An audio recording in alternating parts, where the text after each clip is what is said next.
کعبہ کا ایک نام بیت اللہ، اللہ کا گھر۔ کیا مطلب؟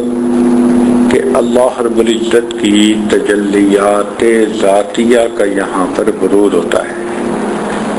اللہ تعالیٰ نے اس جگہ کو اپنے لیے پسند فرمایا اور اپنی تجلیات یہاں پر نازل فرما کر اس کو بیتی کا تاج پہنایا۔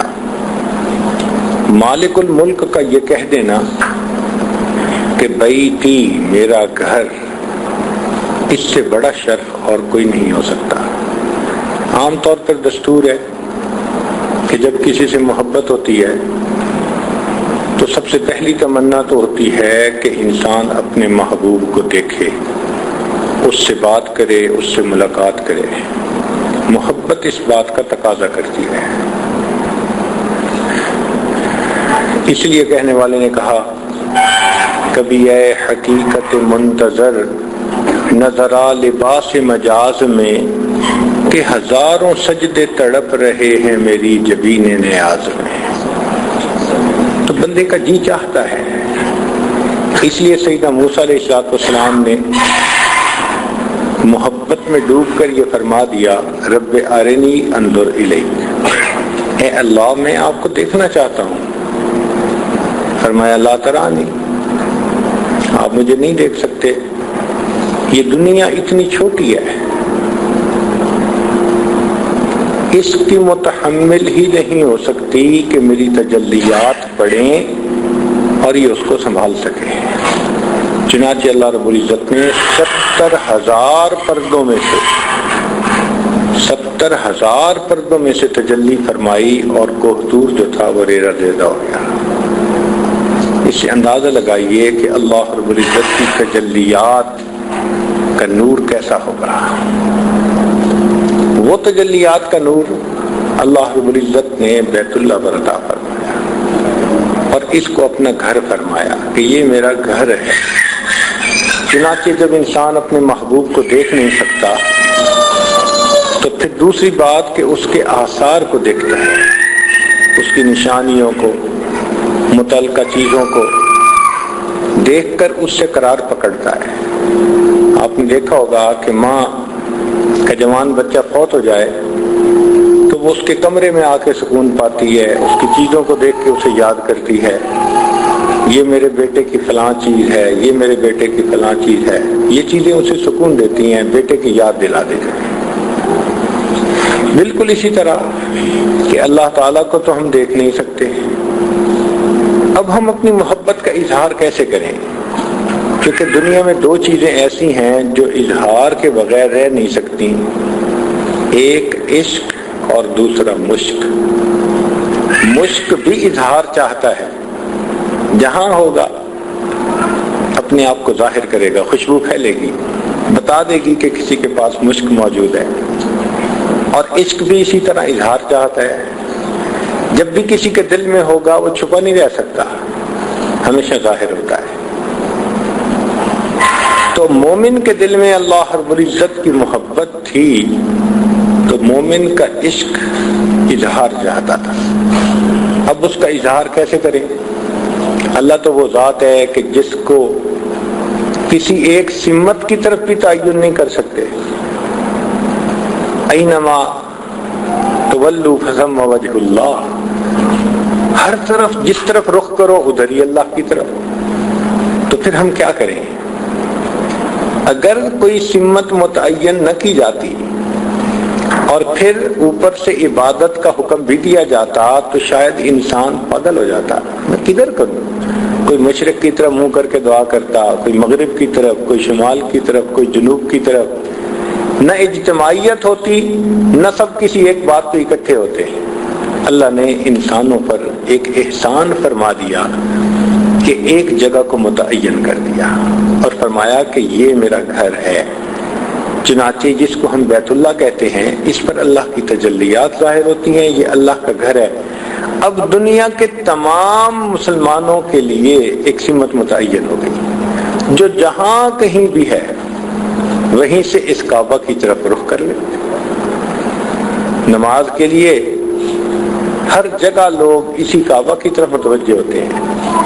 آپ ذرا غور کریں کہ دنیا میں جو بھی آپ مسجد دیکھیں گے اس میں ایک محراب بنا ہوگا، ہر مسجد میں دنیا کی۔ وہ کیوں؟ وہ قبلہ نما ہوتا ہے، ادھر سے قبلے کا رخ متعین، ادھر امام کھڑا ہوتا ہے۔ اور یہاں اس مسجد میں آئیں تو آپ کو کہیں محراب نظر نہیں آئے گا۔ کیوں؟ یہ خود کعبہ ہے۔ ہر سمت میں جدھر سے آپ کھڑے ہیں ادھر سے آپ اس کی طرف رخ کریں، آپ کعبہ کی طرف رخ کر کے کھڑے ہیں۔ اب یہاں ایک سوال پیدا ہوتا ہے کہ اس کو کعبہ کیوں کہتا ہے؟ کعبہ کا لفظ نکلا ہے مکعب سے۔ مکعب کہتے ہیں 6 طرف کی چیز، 6 پہلو کی چیز، 6 پہلو جس کے ہوتے ہیں۔ تو اب آپ اگر بیت اللہ کو دیکھیں تو 4 اس کی سائڈیں ہو گئی، ایک اوپر چھت اور ایک نیچے کی زمین والی سائڈ، تو 6 پہلو ہو گئے نا۔ تو چونکہ مکعب کی شکل کی یہ عمارت ہے، اس مکعب کی شکل کی وجہ سے اس کو کعبہ کہہ دیا گیا، لہذا یہ کعبہ کے نام سے مشہور ہے۔ بیت اللہ بھی اس کو کہتے ہیں، بڑے پیارے پیارے نام ہیں۔ اس کو بیت العتیق بھی کہتے ہیں۔ یہ اللہ رب العزت کا ایسا، یہ شاعر میں سے ہے، اللہ کی نشانیوں میں سے ہے۔ اللہ تعالیٰ نے اپنے گھر کو یہاں کے لیے پسند فرمایا۔ اب یہاں ایک نقطے کی بات سمجھیں کہ اللہ تعالیٰ چاہتے تو کوئی سرسبز مکان پسند فرما لیتے، مثلاً کشمیر، اس میں جب ہم وادی فاران اور وادی ناران ان کا سفر کرتے ہیں تو حیران ہو جاتے ہیں اس کی خوبصورتی کو دیکھ کے، وادی نیلم کو دیکھتے ہیں تو حیران ہوتے ہیں اس کی خوبصورتی پر۔ شام کے اگر آپ علاقوں کو دیکھیں تو وہاں کے باغات کی خوبصورتی کو دیکھ کے حیران ہوتے ہیں۔ دریائے نیل کے اطراف پہ سفر کریں، ایسے خوبصورت مناظر نظر آتے ہیں کہ انسان حیران ہو جاتا ہے۔ اللہ تعالیٰ ان سرسبز مقامات کو بھی اپنے گھر کے لیے پسند فرما سکتے تھے، مگر نہیں، اللہ رب العزت نے اس جگہ کو پسند کیا۔ اس جگہ کو ہم حجاز کہتے ہیں۔ حجاز عرب کا یہ ٹکڑا 3 طرف سے اگر آپ دیکھیں تو یہ پانی سے گھرا ہوا ہے۔ کبھی آپ دنیا کا نقشہ سامنے رکھ کر غور کریں تو یہ حجاز مقدس 3 طرف پانی سے گھرا ہوا اور باقی دنیا سے کٹا ہوا، صرف اوپر جڑا ہوا ہے، ایک طرف سے باقی زمین کے ساتھ جڑا ہوا ہے، بلاد شام کی طرف، جیسے انسان کا دل ہوتا ہے 3 طرف سے لٹک رہا ہوتا ہے، صرف اوپر ایک سمت سے پورے جسم کے ساتھ جڑا ہوا ہوتا ہے، کیونکہ اس نے دھڑکنا ہوتا ہے، اور اس کے دھڑکنے پر انسان کی زندگی کا دار و مدار ہوتا ہے۔ یوں لگتا ہے اللہ رب العزت نے زمین کے اس ٹکڑے کو دنیا کا جغرافیائی قلب بنا لیا، 3 طرف سے اس کو پانی سے کاٹ کر اوپر سے جوڑ دیا۔ جب تک یہ دھڑکتا رہے گا یہ دنیا قائم رہے گی۔ اور واقعی حدیث پاک میں بھی آتا ہے، قرب قیامت کی علامات میں سے ہے، نبی اسلام نے فرمایا کہ آخری نشانیوں میں سے ایک نشانی یہ کہ ایک کالے رنگ کا حبشی ہوگا جو تیر پھینکے گا، آج کے دور میں میزائل مارے گا، بیت اللہ کو گرائے گا، اور بیت اللہ کا گرنا اس دنیا کی آخری بڑی نشانی ہوگی۔ پھر اللہ تعالیٰ اس پوری دنیا کی بساط کو سمیٹ کے رکھ دیں گے۔ تو اس کا مطلب ہے کہ جب تک بیت اللہ ہے اس وقت تک یہ دنیا قائم ہے، اس لیے اس کو قیام للناس فرمایا گیا، انسانوں کے قیام کا سبب، ہمارے روحانی قیام کا یہ سبب ہے۔ یہ اللہ کا گھر، چنانچہ یہ جغرافیائی دل ہے، تو اللہ تعالیٰ نے اس دل کو پسند ہی فرمایا۔ اچھا یہاں ایک نقطہ اور بھی عرض کر دے، حجاز کیا ہوتا ہے؟ حجاز کا لفظی مطلب ہوتا ہے پشتہ۔ جیسے ہم مٹی ہٹاتے ہیں نا، کسی ایک جگہ ڈگنگ کریں تو اس کی مٹی کو پیچھے کر کے لگا دیتے ہیں، تو اس کو پشتہ کہتے ہیں جی، پشتہ لگا دیا. یہ بھی پشتہ ہے.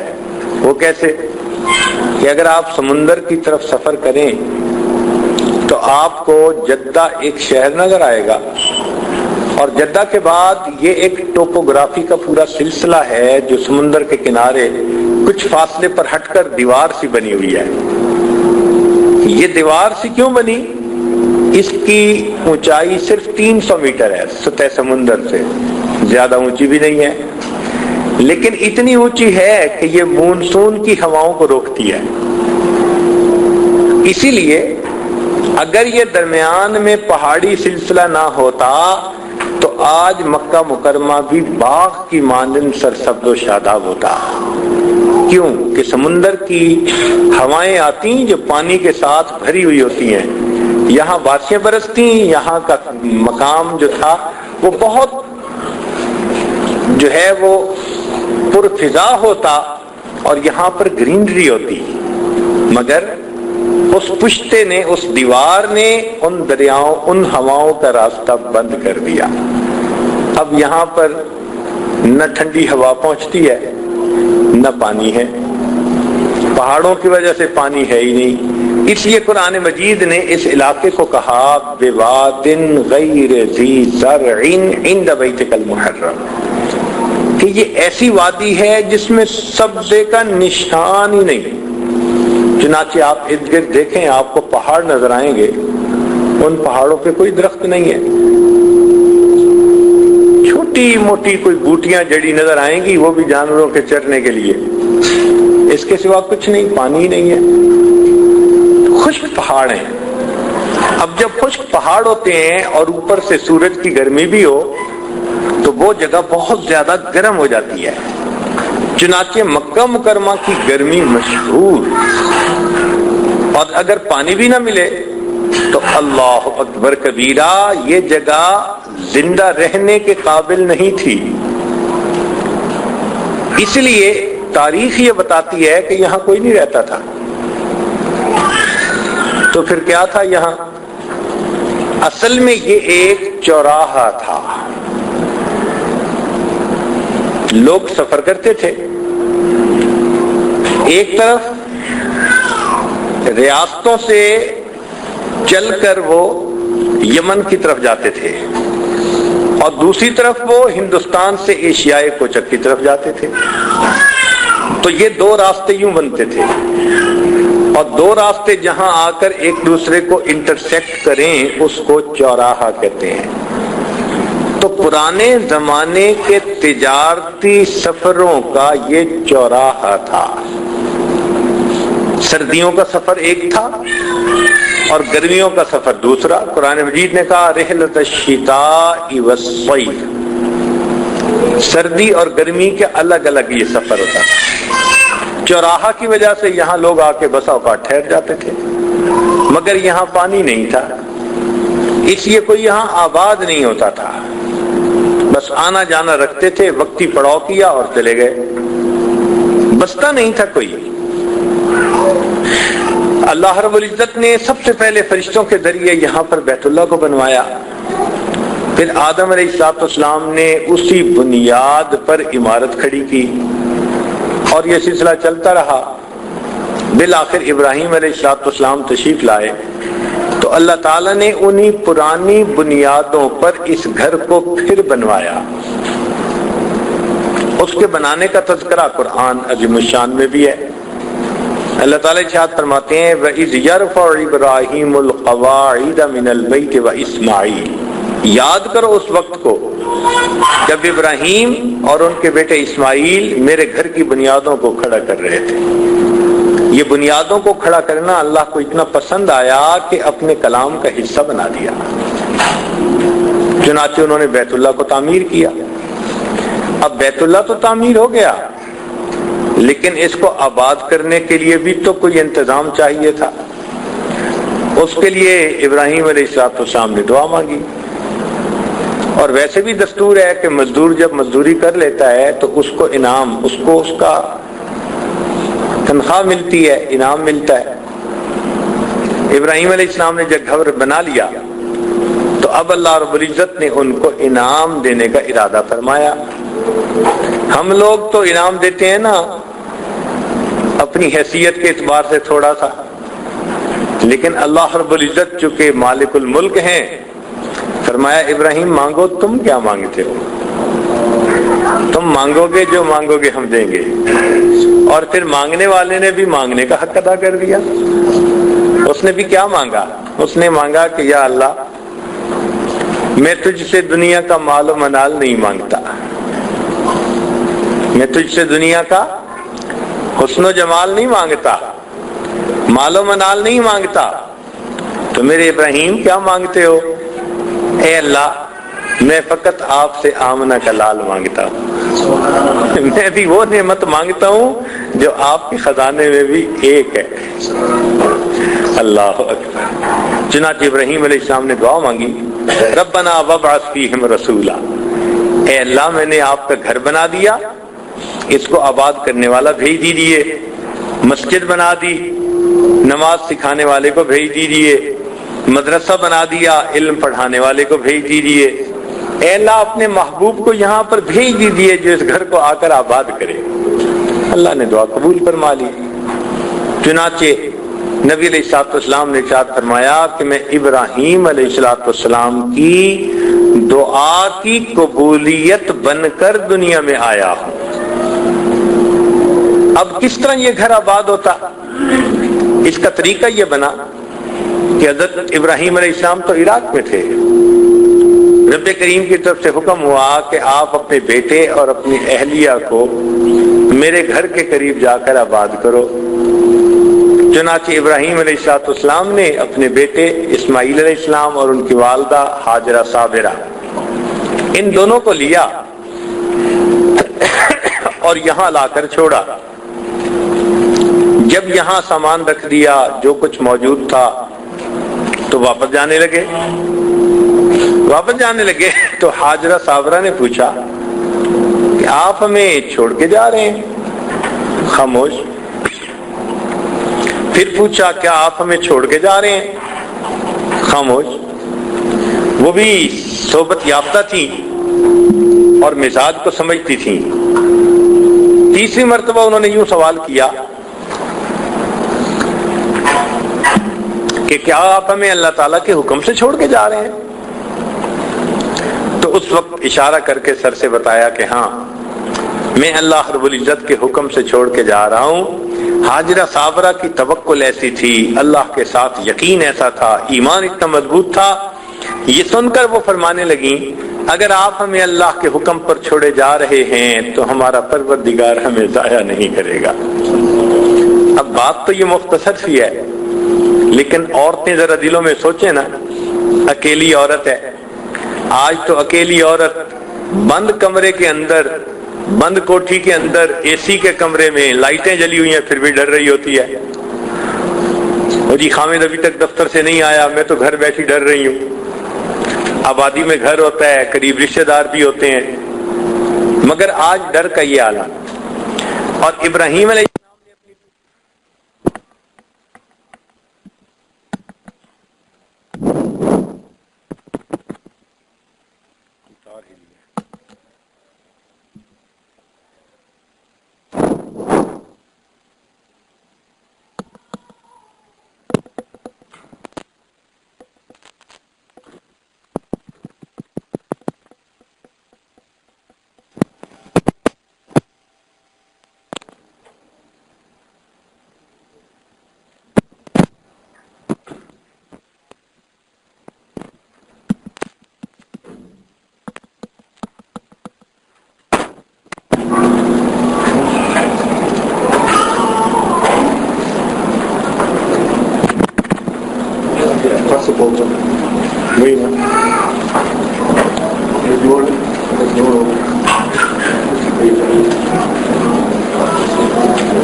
کیسے لے کے جائیں؟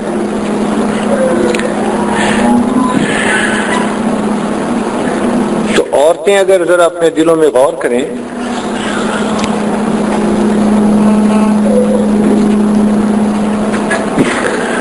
کہ یہ بند کمروں میں بجلی کی روشنی میں ایئر کنڈیشن لگا ہوا ہے، قریب رشتہ داروں کے گھر بھی ہیں، پھر بھی گھبرا رہی ہوتی ہیں جی کہ میں اکیلی ہوں اور میرا خاوند ابھی تک اپنی بزنس سے واپس نہیں آیا۔ یہاں تو معاملہ ہی اور تھا۔ ایک چوکور عمارت بنی ہوئی ہے جو چوراہا ہے اور قریب کوئی آبادی نہیں۔ اب اس آبادی میں اپنی بیوی کو معصوم دودھ پیتے بیٹے کے ساتھ چھوڑنا یہ کتنا بڑا کام ہے، بہت بڑی آزمائش تھی یہ۔ اللہ اکبر، دودھ پیتا بچہ، اور بچہ تو چلو ماں کا دودھ پیے گا، تو ماں کو ہی اگر پینے کے لیے کچھ نہ ملا تو پھر اس کے سینے میں دودھ کہاں سے آئے گا؟ ابراہیم علیہ السلام نے اتنا بڑا قدم اٹھایا، یہ بڑی قربانی تھی، بہت بڑی قربانی تھی۔ اکیلی عورت کیسے رہے گی؟ جان کا خطرہ، عزت آبرو کا خطرہ، پھر کھانے پینے کو بھی کچھ نہیں کہ چلو کھانے پینے کو ملتا رہے، نہ سبزی ہے نہ پھل ہے، اور خود ذخیرہ نہیں کہ بھئی ان کے پاس ذخیرہ ہو، بس جو چند چیزیں تھیں وہی دے کے ان کو وہاں رخصت کر کے اللہ کی توکل پہ آ گئے۔ اس کو ایمان کہتے ہیں۔ مشاہدے کے خلاف کرنا یہ انبیاء کی شان ہوتی ہے، اس کو ایمان بالغیب کہتے ہیں۔ میں اور آپ جیسے کمزور لوگ ہم ایسے امتحانوں میں یکسر ہی فیل ہو جائیں۔ ابراہیم علیہ السلام کو اس بات کا حکم ہوا اور انہوں نے ایسا کر دکھایا، اور حاجرہ صابرہ کی ہمت دیکھیے کہ کہنے لگی اگر آپ اللہ کے حکم پر چھوڑ کر جا رہے ہیں تو اللہ تعالی ہمیں ضائع نہیں ہونے دیں۔ چنانچہ یہاں رہنے لگ گئی۔ ایک دن، دو دن، چند دن کی بات تھی، جو کچھ پانی تھا وہ ختم ہو گیا۔ اب پینے کو پانی نہیں، جینے کو پانی نہیں۔ بچہ روتا ہے، ماں کے سینے میں دودھ نہیں کہ فیڈ دے سکے۔ سوچے نا اس وقت ماں پہ کیا گزری ہوگی، حاجرہ صابرہ کے دل پہ کیا گزری ہوگی۔ وہ پریشان ہیں، بچے کو ایک پتھر کے قریب لٹایا اور خود پانی کی تلاش میں ذرا دور نکلی۔ ڈر بھی تھا کہ پیچھے سے کوئی درندہ آ سکتا تھا جو بچے کو نقصان پہنچاتا، تو زیادہ دور بھی نہیں جا سکتی تھی۔ چنانچہ انہوں نے بچے کو اپنی آئی سائٹ میں رکھا، نگاہوں کے سامنے رکھا، اور یہ دو پہاڑیاں تھیں، ٹیلے نما جیسے ہوتی ہیں، ایک پر چڑھی اور ذرا دور دیکھا، کوئی سبزہ نظر آ جائے، کوئی نشانی نظر آ جائے کہ پانی ہے تو وہاں سے لے آؤں گی، نہیں نظر آیا۔ پھر اتری اور دوسری پہاڑی پر جانے لگی۔ جب درمیان میں پہنچی تو بچہ نظر سے اوجھل ہو گیا، تو ماں تھی، اب اس نے دوڑنا شروع کر دیا۔ حاجرہ صابرہ کی یہ دوڑ اللہ کو پسند آ گئی۔ چنانچہ آج بھی میلین اخدرین کے درمیان وہ جو جگہ ہے سب دوڑتے ہیں، کوئی پیر صاحب ہوں، کوئی مفتی صاحب ہوں، کوئی بڑے عالم صاحب ہوں، جو مرضی ہو۔ فرمایا نہیں، تمہیں یہاں دوڑنا پڑے گا، یہ میری حاجرہ صابرہ کی نشانی، اس کا دوڑنا پسند آیا۔ میں چاہتا ہوں کہ قیامت تک جو یہاں آئے وہ بھی اس کی یاد کی طرف دوڑے، مجھے دوڑنا اچھا لگتا ہے۔ چنانچہ صفا اور مروہ کے درمیان وہ دوڑی۔ اس دوران بچہ جو تھا وہ شدت پیاس کی وجہ سے ایڑیاں رگڑ رہا تھا۔ جب اس نے پاؤں مارا، اللہ نے رحمت کر دی کہ اس کے پاؤں سے اللہ نے یہاں سے زمزم کو جاری فرما دیا۔ یہ زمزم اصل میں مکہ مکرمہ کی آبادی کا سبب بنا، بنیاد یہ بنی۔ حاجرہ صابرہ نے جب دیکھا، واپس آئیں تو انہوں نے پانی کو روکنے کی کوشش کی، رکتا نہیں تھا، تو انہوں نے کہا زمزم رک جا رک جا۔ یہ ایک چشمہ بن گیا۔ اب جب ہم پانی ملنے لگ گیا تو لوگ آہستہ آہستہ یہاں آباد ہونے لگ گئے۔ تو یہاں پر یوں آبادی کا سلسلہ شروع ہوا. تو آبادی کا سلسلہ بنا زمزم کے ذریعے سے. اس کی وجہ سے یہاں لوگ آباد ہوتے گئے.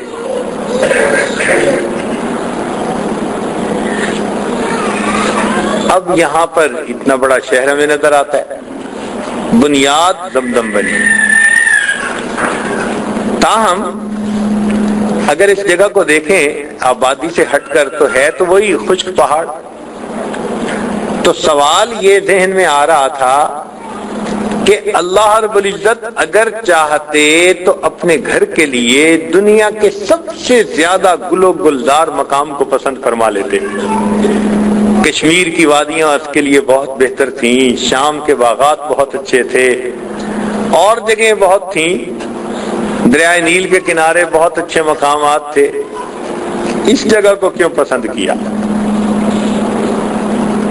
علماء نے اس کا جواب لکھا. وہ فرماتے ہیں کہ حقیقت یہ ہے کہ بادشاہ کا جو محل ہوتا ہے نا اور دربار ہوتا ہے، اس سے بادشاہ کی جلالت شان ظاہر ہوتی ہے، عظمت ظاہر ہوتی ہے. اگر اللہ رب العزت گل و گلزار جگہ پر اپنا گھر بنا دیتے تو اس کے جمال کا اظہار تو ہو جاتا، مگر عظمت اور کبریائی کسی اور چیز کا تقاضا کرتی ہے. لہذا اللہ رب العزت نے خشک پہاڑ، سخت گرمی اور سکوت، مکمل خاموشی، یہ چیز اللہ کے جلال کے عین مطابق تھی، اور دربار میں جلالت شان کا ظاہر ہونا وہ ضروری تھا. اس لیے اللہ نے اس جگہ کو پسند فرمایا. آؤ ان خشک پہاڑیوں میں ذرا آگے پیچھے پھرو گے تمہیں اپنے مالک الملک کی عظمت یاد آئے گی. اور واقعی ان مکہ مکرمہ کی پہاڑیوں کے سکوت میں بے اختیار اللہ یاد آتا ہے.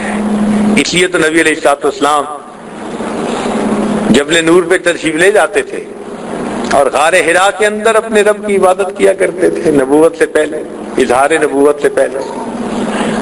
تو اس لیے یہ مقام اللہ رب العزت نے اپنے لیے پسند فرمایا کہ یہاں پر اللہ کی عظمت، اللہ کا جلال، اللہ کی کبریائی یہ ظاہر ہوتی ہے واقعی. اور یہاں کا سکوت بندگی کے آداب کے عین مطابق ہے، اور سکوت میں بندے کو اللہ یاد آتا ہے. اللہ اکبر کبیرہ. اس لیے اللہ رب العزت نے اس مقام کو پسند کیا. یہاں سے کچھ کلومیٹر فاصلے پر سمندر کے بالکل کنارے ایک شہر ہے جس کو جدہ کہتے ہیں. ہم اسی شہر کے واسطے سے یہاں پر حاضر ہوتے ہیں. اس کو جدہ کہنے کی کئی وجوہات ہیں. ایک وجہ تو یہ بھی ہے کہ بقول بعض روایات کے کہ اما حوا کی وہاں پر قبر ہے، نشاندہی اب بھی ہے ایک جگہ پر. تو دادی جو ہیں دنیا کی وہ وہاں مدفون ہے. دادے کو جد کہتے ہیں اور دادی کو جدہ کہتے ہیں. فہیہ جدۃ جمیع العالم، تمام عالم کی دادی وہاں مدفون. تو شہر کا نام بھی جدہ پڑ گیا. یہ جدہ بہت پرانے زمانے میں بھی ایک بندرگاہ تھی. لوگ آتے تھے سمندر کا سفر کرتے کرتے اور یہاں آ کر کچھ دیر کے لیے رکا کرتے تھے. تو یہاں ساحل سمندر پر جیسے ماہی گیروں کی کچی آبادی سی ہوتی ہے وہ ایک آبادی سی تھی. پھر وقت کے ساتھ ساتھ ایسا بھی ہوا کہ سمندری لٹیرے آئے اور انہوں نے حملے کیے. تو انہوں نے اپنی حفاظت کے لیے اس بستی کے گرد ایک فصیل بنا لی تھی، ایک دیوار بنا لی تھی، بڑی دیوار بنا لی تھی. ایسا نہ ہو کہ ہم سوئے ہوئے ہوں، کوئی آ کے اپنے جہاز کو کھڑا کرے اور ہم پر حملہ کر کے ہر چیز لوٹ کے چلا جائے. تو فصیل بنا لی. تو سمندر کے کنارے یہ ایک چھوٹی سی بستی تھی جس کے گرد فصیل تھی. اور لوگ یہاں رہنا اس لیے پسند کرتے تھے کہ عام سمندر کے پانی سے تو مچھلیاں نکلتی ہیں یہاں کا پانی ایسا تھا کہ یخرج منہم اللؤلؤ والمرجان، ہیرے اور مرجان نکلتے تھے، موتی نکلتے تھے یہاں سے. اس لیے اگر فضا سے جدہ کے اس سمندر کو دیکھا جائے تو یہ سبز پانی نظر آتا ہے. اللہ رب العزت نے یہاں پر بہت سارے وسائل، قدرتی وسائل جو ہیں ان کو جمع کر دیا، اس لیے لوگ یہاں رہتے تھے. لیکن اس کو باقاعدہ شہر کی شکل وہ سیدنا عثمان غنی رضی اللہ تعالی عنہ نے عطا فرمائی.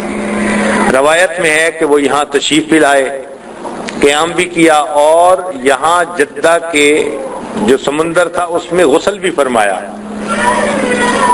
اس لیے جو تیراکی سے تعلق رکھنے والے لوگ ہیں وہ ان کی روایت پکڑتے ہیں کہ عثمان غنی اللہ عنہ نے تیراکی فرمائی تھی.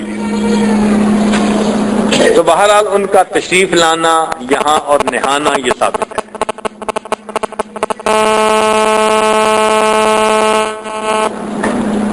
اب دیکھیے کہ یہ مستقل ایک شہر سا تھا، پھر یہ شہر بندرگاہ بنا. تو بندرگاہ بننے کے لیے ضرورت ہوتی ہے کہ سمندر کے کنارے پر ایک ڈیم ٹائپ چیز بنائی جائے. چنانچہ وہ جو فصیل تھی نا جدہ کی، اس کی جو ساری اینٹیں تھیں وہ اکھاڑ کر اس کو بندرگاہ بنا دیا گیا. اور اللہ رب العزت نے آج اس شہر کو وہ شان دی کہ اس کو بحیرہ کلزم کی دلہن کا نام دیا جاتا ہے. ایسا سجا ہوا شہر کہ یہ بحیرہ کلزم کی دلہن ہے. تاہم اس شہر سے ہم مکہ مکرمہ کی طرف آتے ہیں تو چونکہ وہ ایک پشتہ ہے جو سمندر کے کنارے 300 میٹر بلندی کا ایک دیوار نما بنا ہوا ہے، اس وجہ سے اس کو حجاز عرب کہتے ہیں. ہم اس کو حجاز کہتے ہیں اس ایریے کو، اسی پشتے کی وجہ سے، کیونکہ اس کا مطلب ہوتا ہے پشتہ. اللہ رب العزت نے اس شہر کو کیا عظمت بخشی، سبحان اللہ. اسی شہر، یہ وہی شہر ہے جہاں نبی علیہ الصلوۃ والسلام محمد بن عبداللہ سے بالآخر محمد الرسول اللہ کہلائے. یہ وہی شہر ہے جہاں وحی اتری. اسی شہر کے اندر صدیق اکبر عنہ کا گھر، عمر فاروق عنہ کا گھر، خدیجۃ الکبریٰ رضی اللہ تعالیٰ عنہا کا گھر، پوری یادیں جو ہیں نبی علیہ الصلوۃ والسلام کی مبارک زندگی کی ہجرت سے پہلے وہ یہیں سے وابستہ ہیں. لہذا اس شہر میں آتے ہوئے مومن کا دل دھڑکتا ہے. کیوں کہ آنے سے پہلے زبان تذکرے کرنے نہیں تھکتی تھی، اور جب آ جاتا ہے تو اس گھر کو دیکھ کر آنسو بہاتے نہیں تھکتی. یہ عجیب یادوں کا شہر ہے. اللہ کے پیارے حبیب صلی اللہ علیہ وسلم کو اتنی محبت تھی کہ جب آپ ہجرت کے لیے تشریف لے جا رہے تھے تو آپ کا دل مغموم تھا، آنکھوں میں آنسو تھے، اور آپ نے بیت اللہ کی طرف آخری نظر ڈال کر فرمایا تھا کہ کعبہ، تجھ سے جدا ہونے کو میرا جی نہیں چاہتا، مگر کیا کروں کہ مکہ کے لوگ مجھے یہاں رہنے نہیں دیتے. اس غم کی کیفیت میں اللہ کے حبیب صلی اللہ علیہ وسلم یہاں سے جدا ہوئے تھے. اسی جگہ وہ بیت ارقم بھی ہے جہاں سے نبی علیہ الصلوۃ والسلام نے کنڈی دے کر کلمہ کی تعلیم دینے کا عمل شروع فرمایا. اسی جگہ حمزہ رضی اللہ تعالیٰ عنہ آ کر مسلمان ہوئے. اسی جگہ عمر الخطاب رضی اللہ تعالیٰ عنہ نے آ کر اسلام قبول کیا. اور اسی جگہ وہ جگہ ہے جہاں سے نبی علیہ الصلوۃ والسلام معراج کے لیے تشریف لے گئے، باب ام ہانی. یہ ام ہانی کا گھر تھا جہاں سے نبی علیہ الصلوۃ والسلام تشریف لے گئے. تاہم ان تمام چیزوں کی کچھ نہ کچھ تفصیل ہم زیارات مکہ کا جب بیان ہوگا اس وقت کریں گے. اب کہنے کی بات یہ کہ اس شہر میں جہاں ہمارا جذبات کا ایسا تعلق ہے، اللہ رب العزت نے ہمیں پہنچا دیا. اللہ نے اس شہر کی قسم کھائی، اس کو بلد الامین فرمایا اللہ رب العزت. اب یہ بلد الامین، سبحان اللہ، اتنا عظمت والا شہر، اور اس میں وہ گھر جس کو اللہ تعالیٰ فرماتے ہیں بیتی للطائفین، تو بیتی کا تاج پہنا دیا اللہ رب العزت نے اپنے گھر کو، ہم اس گھر میں موجود ہیں۔ اللہ فرماتے ہیں فَلْيَعْبُدُوا رَبَّ هَذَا الْبَيْتِ، بس تم عبادت کرو اس گھر کے رب کی۔ اب ہم جب یہاں آتے ہیں تو حرم کو دیکھ کے حیرانی ہوتی ہے، بلکہ آپ نے غور کیا ہوگا حرم کے دروازوں پر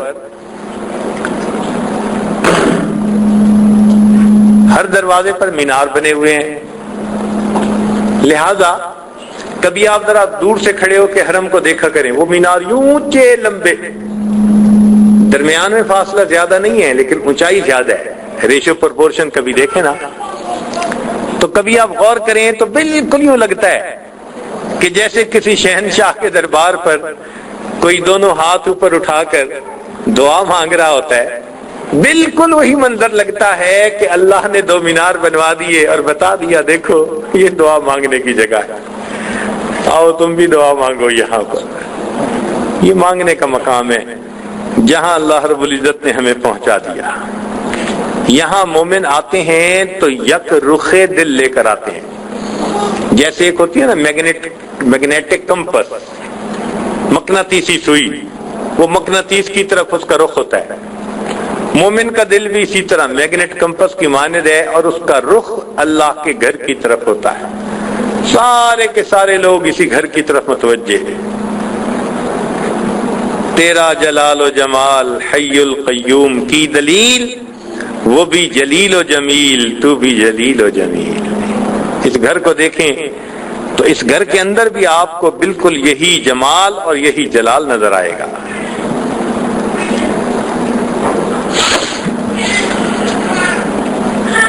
تو عام مساجد دربار عام ہیں اور یہ مسجد حرام یہ دربار خاص ہے، یہاں ساری دنیا کے مسلمانوں کو آنے کی دعوت دی گئی، چنانچہ سب آتے ہیں اور یہاں آ کر اللہ کے اس گھر کا طواف کرتے ہیں۔ اور یہ دیکھیے اللہ نے اس کے لیے کالے رنگ کو پسند فرمایا، پتھر لگا تو بھی کالے رنگ کا، اور اوپر غلاف پہنایا گیا تو بھی کالے رنگ کا، سبحان اللہ۔ وجہ کیا ہے؟ سائنس پڑھنے والے جانتے ہیں کہ ہر چیز روشنی کو ریفلیکٹ کرتی ہے، اور جو رنگ ریفلیکٹ کر رہی ہوتی ہے وہی رنگ نظر آتا ہے، یہ سبز ہے، یہ سرخ ہے، یہ فلاں ہے، یہ فلاں ہے۔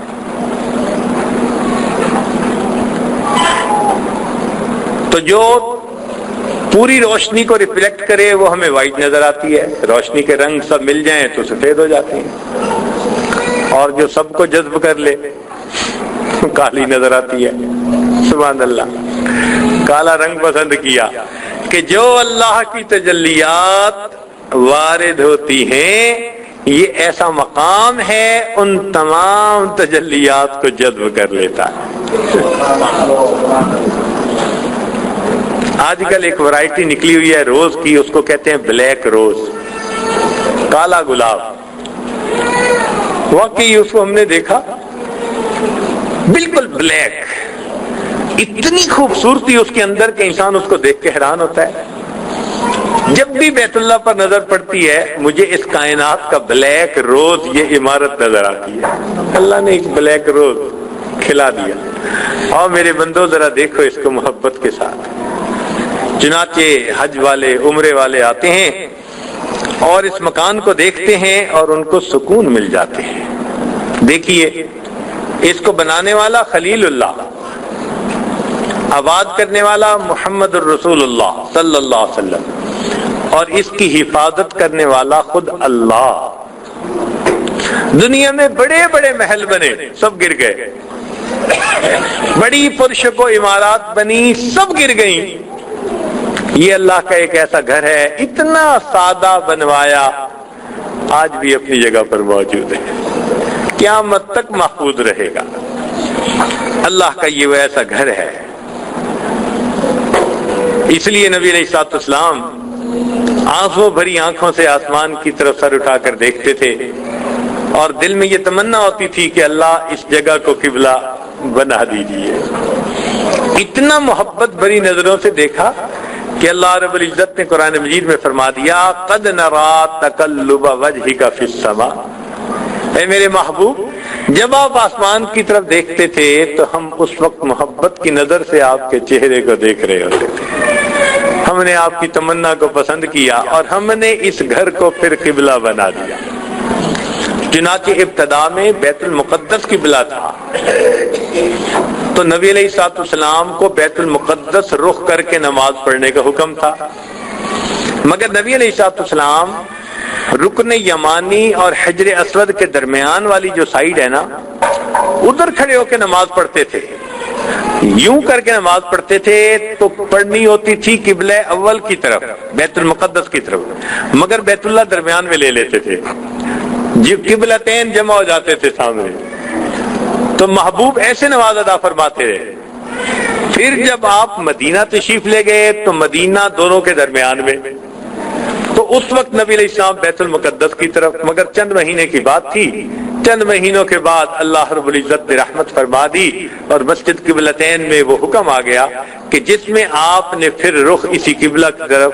چنانچہ بقیہ پوری زندگی اللہ کے محبوب اسی قبلہ کی طرف رخ کر کے نماز ادا فرماتے رہے.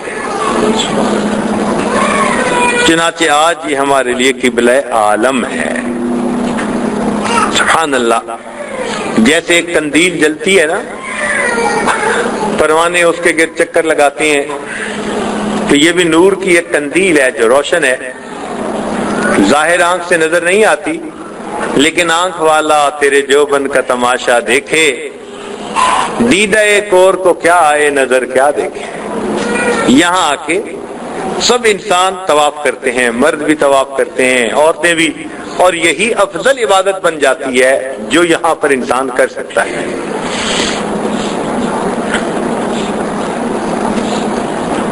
اب اس اللہ کے گھر کی ساتھ ہر مومن کو ایک محبت ہے. آپ نے دیکھا ہوگا کہ مقناطیس لوہے کے پرزوں کو اپنی طرف کھینچتا ہے. جہاں بھی ہو مقناطیس کی یہ خصوصیت ہے کہ وہ لوہے کو کھینچتا ہے. بیت اللہ انسانوں کے دلوں کے لیے مقناطیس کی حیثیت رکھتا ہے. یہ انسانوں کے دلوں کو اپنی طرف کھینچتا ہے. چنانچہ پوری دنیا میں کہیں کوئی کلمہ گو مسلمان ہو، وسائل ہیں یا نہیں ہیں، آپ اس سے جا کر پوچھیں آپ کے دل کی تمنا، کہے گا جی چاہتے اللہ کے گھر کا دیدار کروں.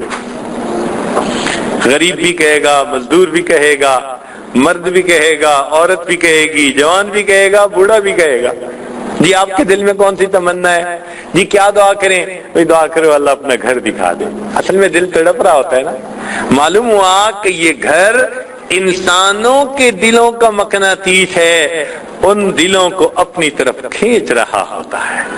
اور واقعی آنے والے سارے کے سارے امیر تو نہیں ہوتے کہ موت مال پیسہ ہو، بلکہ بہت سارے ایسے ہوتے ہیں جنہوں نے معلوم نہیں کتنی دعاؤں کے بعد، کتنی مشکلات کے بعد یہاں کے لیے سامان سفر اکٹھا کیا ہوتا ہے.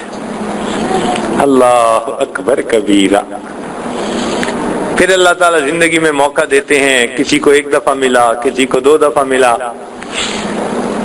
اب ہمیں اللہ رب العزت نے اگر یہ موقع عطا فرما دیا تو ہمیں چاہیے کہ ہم اس وقت کو کیش کروانے کی کوشش کریں، عبادت میں لگانے کی کوشش کریں. عمرہ تو وہی تھا جو رات آپ نے 2.5 گھنٹے لگا کر لیا. اب بقیہ وقت یہاں رہ کر کیا کرنا ہے؟ دعائیں مانگنی ہیں، اللہ کو منانا ہے. دل کی حسرتیں جو تھیں وہ آج اللہ کے سامنے پیش کرنی ہے. ہم ساری عمر جو لوگوں کے سامنے اپنی کہانیاں سناتے رہتے ہیں، فلاں نے یہ کیا، فلاں نے یہ کر دیا، کسی کو کہنے کی کیا ضرورت ہے؟ آئیں یہاں اپنے رب کو سنائیں، اپنے رب کے سامنے دعا کریں. چنانچہ بیت اللہ کے اندر 12 جگہیں ایسی ہیں، علماء نے لکھا کہ وہ قبولیت دعا کے مقامات ہیں. انشاءاللہ اس کی نشاندہی بھی کر دیں گے. اور آپ کو اس کی فوٹو کاپی بھی دے دیں گے تاکہ ان جگہوں پر جا کر آپ 2 رکعت نفل پڑھیں، بیٹھ کے دعائیں مانگیں۔ یہاں بیٹھ کے اللہ سے مانگنا ہے۔ آپ اس دروازے پر ہیں جہاں جو مانگو وہ ملتا ہے، جو مانگے ملتا ہے۔ ہاں، مانگنے کا طریقہ ہوتا ہے۔ یہ ایسا ہی ہے جیسے بندوق میں گولی بھری ہو تو وہ چل سکتی ہے، اس کے اندر کی طاقت ظاہر ہو سکتی ہے، لیکن چلانے کا طریقہ کار ہے۔ اب کسی بندے کو چلانی نہ آتی ہو، پمپ ایکشن ہے، وہ اس کو دبا ہی نہیں سکتا یا اس کو لوڈ ہی نہیں کر سکتا، تو وہ بیچارہ کیا چلائے گا؟ تو یوں سمجھیں کہ ہم اس جگہ پر پہنچ گئے، اللہ رب العزت نے ہمیں پہنچا دیا۔ اللہ تعالیٰ دینا چاہتے ہیں، ارادہ دینے کا ہے۔ اب جب دینے کا ارادہ ہے تو مانگنا تو ہم نے ہے نا، مانگے ہم، اللہ سے مانگے، رو کے مانگے، سجدے میں پڑھ کے مانگے، تنہا اجتماعی طور پہ جیسے مانگ سکیں ہم خوب مانگے اپنے رب سے، پھر دیکھیں اس کی برکتیں کیسے ظاہر ہوتی ہیں۔ اس جگہ پر ایسی ایسی دعائیں قبول ہوتی ہیں کہ انسان حیران ہو جاتا ہے۔ بہرحال یہ تو تفصیل ہم روز بتاتے رہیں گے کہ اللہ رب العزت کی رحمت کے کیسے آثار یہاں نظر آتے ہیں، اور اگر بندے کو پتہ نہ ہو تو پھر یہاں آ کے بھی بندہ محروم چلا جاتا ہے۔ آپ حیران ہوں گے، ایک مرتبہ کی بات ہے کہ ہم طواف کر کے سوچا کہ چلو بیت اللہ کے دروازے پہ رش کم ہے تو ملتزم پہ چلتے ہیں دعا کے لیے۔ تو ہم دعا کے لیے گئے تو ہمارے قریب ایک نوجوان کھڑا تھا، لگتا تھا کہ لاہور کا رہنے والا ہے۔ اس کا فون آیا تو اس نے فون اٹینڈ کیا۔ اب وہ فون پہ باتیں کر رہا ہے تو کوئی اس کو بتا رہا ہے کہ فلاں بیمار ہے۔ اب جب کسی نے بتایا نا کہ فلاں بیمار ہے تو یہ اس کو کہنے لگا کہ اچھا اس کو داتا دربار لے جاؤ۔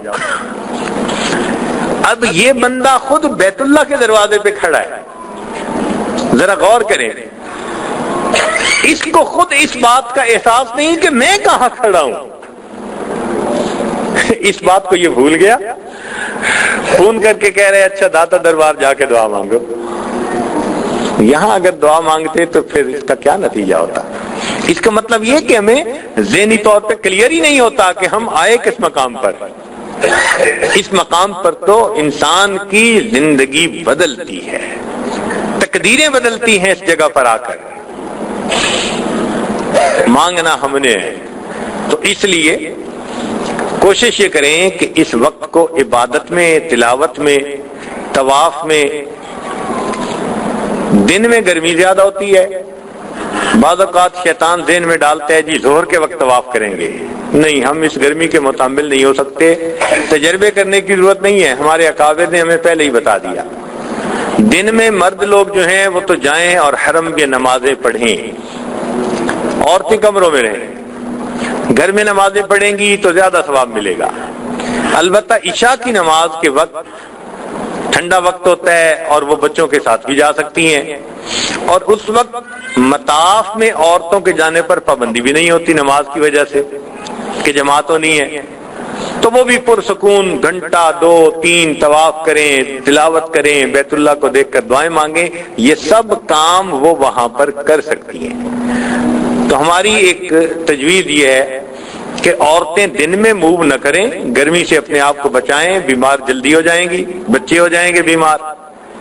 دن میں اپنے گھروں میں رہیں، تلاوت کریں، اور جب رات ہو تو پھر یہاں سے کھانا کھا کے تسلی کے ساتھ جائیں، اور اگر پوری رات حرم میں گزاریں تو سبحان اللہ، کیا ہی بات ہے، بہت ہی اعلیٰ بات ہے، بہت ہی اعلیٰ۔ اور کچھ خوش نصیب ہے لوگ ایسے ہیں کہ عشاء کے بعد کیوں کہتے ہیں؟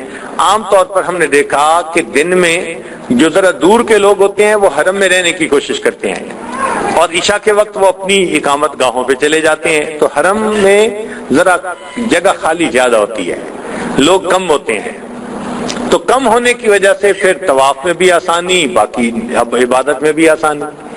تو رات کا وقت عبادت میں گزاریں، اور پھر تہجد پڑھ کے بے شک عورتیں آ جائیں، یا اگر وہیں پر ہیں تو عورتوں کی جگہیں جو بنی ہوئی ہیں وہاں پر فجر پڑھیں پھر واپس آ جائیں، جو جیسے محسوس ہو، لیکن اس رات کے وقت میں اللہ سے مانگیں خوب۔ مانگنا اصل ہے، آئے ہی ہم مانگنے کے لیے ہیں، اس لیے کہ سائل کا کام مانگنا ہی ہوتا ہے، اس کو مانگتے ہوئے کیا شرم ہوتی ہے؟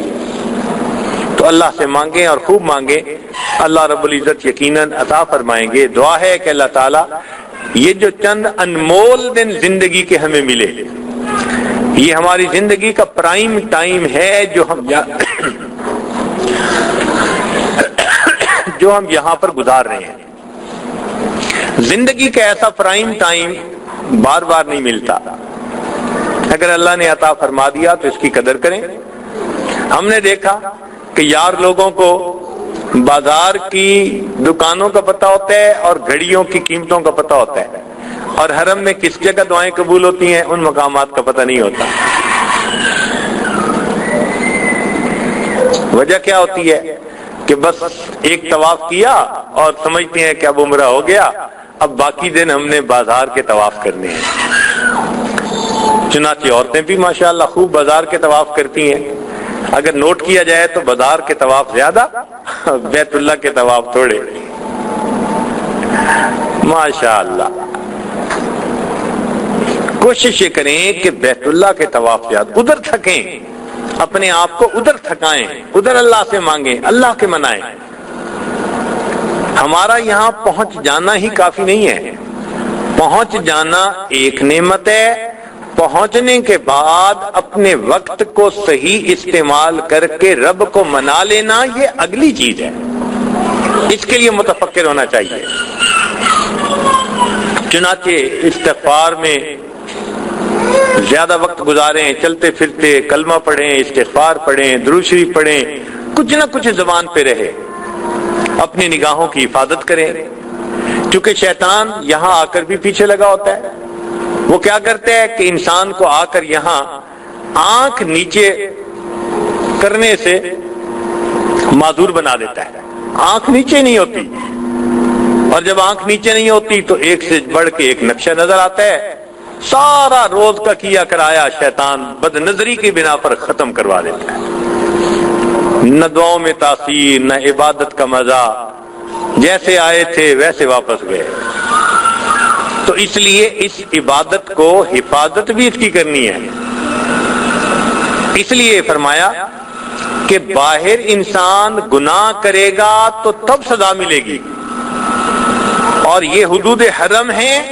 فرمایا وَمَن يُرِدْ فِيهِ بِإِلْحَادٍ بِظُلْمٍ نُذِقْهُ مِنْ عَذَابٍ غَلِيظٍ، یہاں ارادہ کرنے پر بھی اللہ تعالیٰ عذاب عطا فرما دیں گے۔ گناہ کا ارادہ ہی نہیں کرنا، گناہ کی نیت سے کسی طرف دیکھنا ہی نہیں، شہوت کی نیت سے کہیں نظر ہی نہیں اٹھانی، ادھر نظر اٹھانے پر فوراً پکڑ، فوراً عذاب۔ اس لیے اس جگہ پہ رہنا یہ بھی بہت احتیاط کی بات ہے۔ تو ہم آداب حرم کا خیال رکھیں، جھگڑے نہ کسی سے، الجھے نہ کسی سے۔ مسجد میں جائیں تو مسجد میں اگر جگہ کوئی مانگے تو آرام سے دے دیں۔ اذا قیل لکم تفسحوا فی المجالس فافسحوا یفسح اللہ لکم، تنقید نہ کریں کسی پر، یہاں رہنے والوں پر، بس اپنے کام سے کام رکھیں اور عبادت کے ساتھ وقت گزاریں۔ اللہ نے یہ موقع دے دیا، بلینک چیک آپ کے ہاتھ میں پکڑا دیے، جتنے دن اتنے چیک، اب اس پر لکھنا آپ کا کام ہے، اس پر 1000 لکھیں، 50,000 لکھیں، 10 لاکھ لکھیں، ملین بھی لکھ سکتے ہیں، بلین بھی لکھ سکتے ہیں۔ اور ہم میں سے واقعی کچھ لوگ ملین لکھ کے جائیں گے، کچھ بلین لکھ کے بھی جائیں گے، اور کچھ وہ ہوں گے جو اس چیک کو ہی کٹوا بیٹھیں گے، فرمائیں گے تمہارا چیک کی نل اینڈ وائڈ، چل تم تو ادھر ادھر شکلیں دیکھتے پھرے، تم کون سا میرا گھر بیٹھ کے دیکھتے تھے۔ تو اس لیے معصیت سے بچ کر نیکی پر زندگی گزاریں تاکہ اللہ رب العزت کے اس گھر سے کچھ لے کر جائیں۔ ارادہ اللہ کا خیر کا ہے، تبھی تو اس نے آنے کی توفیق دی، وہ دینا چاہتے ہیں، مگر مانگنا تو ہم نے ہے۔ اللہ تعالی ہمیں مانگنے کی توفیق عطا فرمائے اور بقیہ وقت کو خوب عبادت کے اندر، ذکر کے اندر اپنی یاد میں گزارنے کی توفیق عطا فرمائے۔ وآخر دعوانا ان الحمد للہ رب العالمین۔ ہم اسی بیت اللہ کے مضمون کو انشاءاللہ لے کر آگے چلیں گے۔ آپ حضرات روزانہ جو سنیں اسے یاد رکھیں اور اپنے وقت